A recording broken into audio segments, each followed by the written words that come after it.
The Broncos were back at practice on Wednesday, preparing for the Houston Texans, coming off their win against another Texas team, the Cowboys, on Sunday. But their star player was not on the practice field. Pat Surtain officially did not practice today, dealing with that pec strain. We did not expect him to practice, so this was not news to us, but he officially did not practice today, Henry.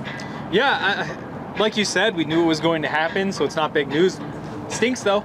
Really stinks to not have Pat Surtain in this game. So after practice, we did get to talk to Sean Payton for the first time after Pat Surtain's injury, and he was asked, have the Broncos considered putting him on IR? And Sean said, we've considered everything, which, Henry, how do you take that?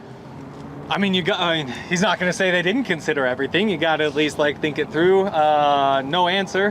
Hopefully that means that he isn't on injured reserve, but we'll find out Saturday, I guess. So the two things to watch for with Pat Surtain potentially going on injured reserve, there's two hurdles that he needs to get over, and he already got over one of them. One of them was yesterday. Tuesday is a day where players typically go on injured reserve, especially because the Broncos need to clear space for Dre Greenlaw, who is back. We'll talk about that in a second. Instead of putting Pat Surtain on IR yesterday, the Broncos cut Sam Ehlinger, but he's already back on the practice squad. He was in the Broncos building today, saw him in the locker room, so he is officially back. But Pat Surtain, the other hurdle he needs to clear is Saturday. That's another day where the Broncos make big roster moves. And so if he does not go on injured reserve on Saturday, Henry, I do not think he's going to go on injured reserve. In fact, I don't think he's going to go on injured reserve at all. I was initially told this was a 2-week injury.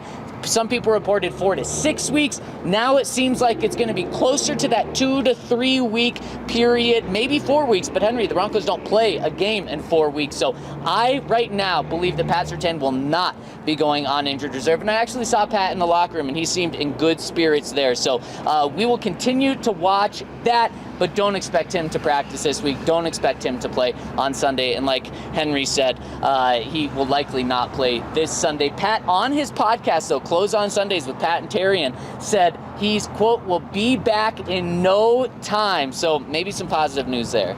Yeah, and hopefully he's telling the truth. That's one of those very vague things that, is no time a month, is no time tomorrow. Who's to say? But I'm glad he's happy. Yeah. It's always good to have a happy Pat, and it's good that the Broncos have a very good replacement for Pat Surtain. Kris Abrams-Draine, anytime he's played, Henry, he has made plays, including picking off Justin Herbert last year on that Thursday night football game in Los Angeles. After practice, Sean Payton said something that was wild about Kris Abrams-Draine. He said he might have the best hands on the team. He didn't say he might have the best hands on the team for a cornerback or a defensive player. He said simply he might have the best hands on the team. So he was not surprised that he had that interception. Courtland Sutton was not surprised that he had that interception last year. And Court was asked, do you think that Kris Abrams-Draine might have the best hands on the team? And Court said with a big smile, coach is always right. Interesting. So I was asking around about that too because it caught me off guard. Again, makes sense. Converted receiver. Yep. There are a bunch of stats that point to it. He's really the pass breakups at Missouri were pretty insane. He had the picks as well. Asked Pat Bryant about it, and he said, "No, it's crazy how well he catches it, but I have the best hands on the team." Said that he had a pretty cool, almost no look catch today. But almost also, though. So he didn't fully get it? No, he made it. He did? Almost no look. Oh, okay. Yeah, kind of like a little. So definitely not a no look then if it's almost no look. That's the thing about it. I don't really understand. Look? Yeah, I don't know. What a great half look catch. But then we wound up talking about all of his best catches in his career, which is a lot of fun. But that's for the website, not for this video. Also asked Troy Franklin about it, and he said, he's got great hands. Less pushback from the receivers than I would have expected after hearing that. Yeah, that is shocking. Maybe they're trying to build his confidence up, but I think he's a confident player. And the thing is, that's the one thing this Broncos defense is missing. We got a little bit of it last week with Jahdae Barron coming up with a big interception, but the interceptions have not been there for this Broncos defense. The turnovers really haven't been there for how good of a defense they've been. Man, if Kris Abrams-Draine provides that spark, that would be huge, especially Broncos offense going up against a top Houston defense this week. If the defense can help the offense out this week, that would be huge. So Kris Abrams-Draine likely going to take that spot because he took that spot. Sean Payton was asked, so Jahdae Barron, you said he's an inside guy that can also play outside. Do you stay with that this week, or does he maybe go outside? And Sean kind of snapped back at the reporter and said, why would I tell you that?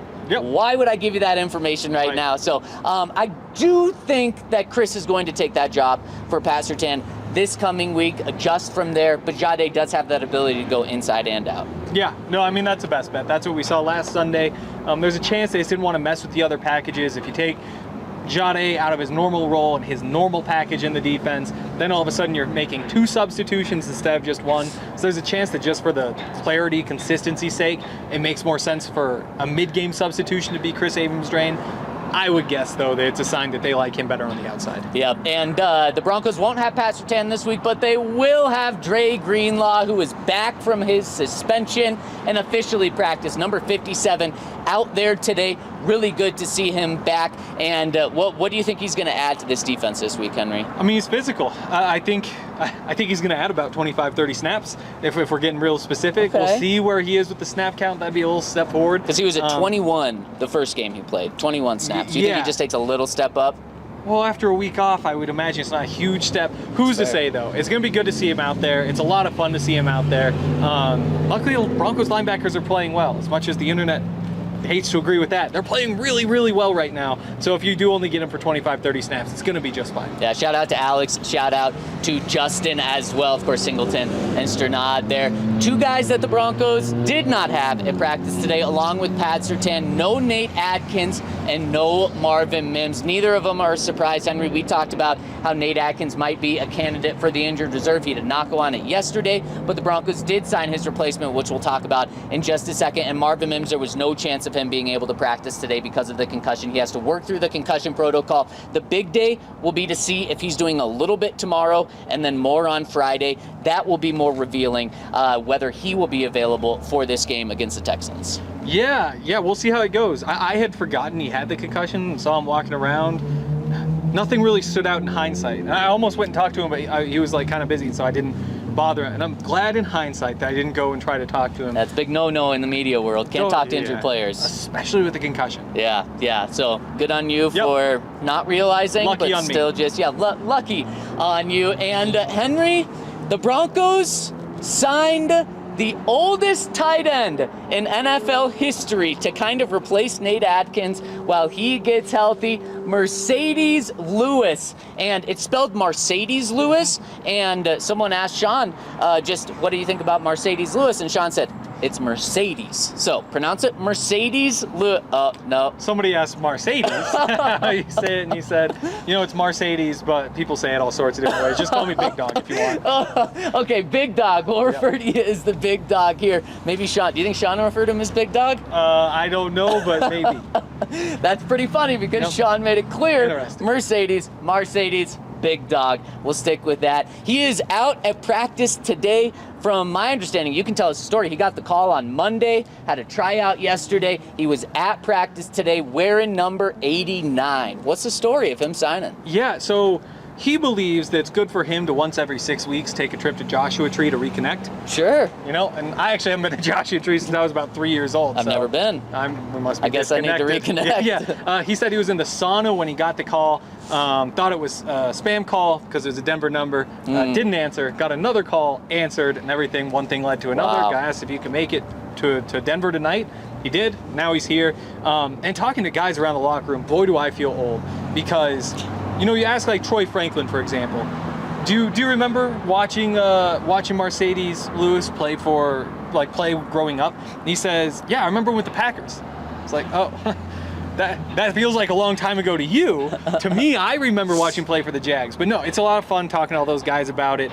Caleb Lohner said that they actually in the tight ends room have watched clips of Marcedes Lewis blocking in the past to look at the technique, look at how you do it. So it's been great having him around. Obviously, it's the first day, but everybody seems excited to have him. Yeah, and Sean couldn't speak highly enough about him. Said he reached out to a couple of people and learned that Big Dog is just an incredible person, an incredible leader, and he's excited to have him on the team. And Henry, a lot of times when a team signs a veteran guy to their practice squad who's had a good career but is now signing on to a practice squad at the end of their career, it means they're never going to see the field. It means they're probably not going to be on the team in 3 weeks from now because they're old and washed.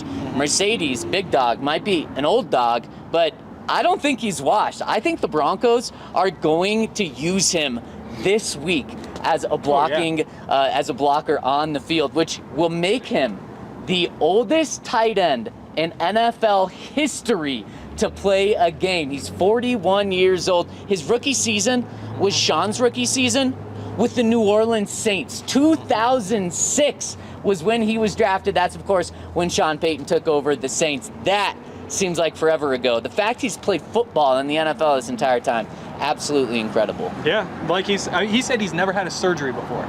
Yeah, like he's a big dude. So like, big dog, durable, honestly. big dog. Only missed 16, 17 games over the course of 20 years in the NFL.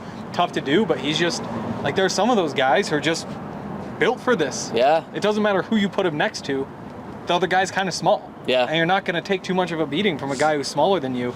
He's excited. Obviously, a lot to learn, but they don't have a choice but to play him on Friday or on Sunday. Assuming Nate Adkins can't go. Yeah. Don't really have a lot of information about a weird lack of information. But given the signing, seems like he's not going to be ready. I'm excited to see what he does. Well, that's exactly how Sean likes it. No information on the injury front, so Sean's happy, but the Broncos are going to need the big dog going up against this Texans defense, the #1 defense in the NFL in yards and points, pretty much every single category outside of red zone. And today, Sean Payton talked about this Texans defense, and I mean, he pretty much listed every single person on that defense and gave them a compliment because they are that good. Henry giving up just over 14 points per game. This Broncos defense is good, but they're not the #1 ranked defense in the NFL. It's this defense the Broncos are going up against this week. Yeah, and a lot of similarities to the Broncos defense. You look at the pass rush, you look at the way they're built around having like one of the NFL's best cornerbacks. Now the difference is this week the Broncos don't have their guy, and that's why when you look at these two defenses,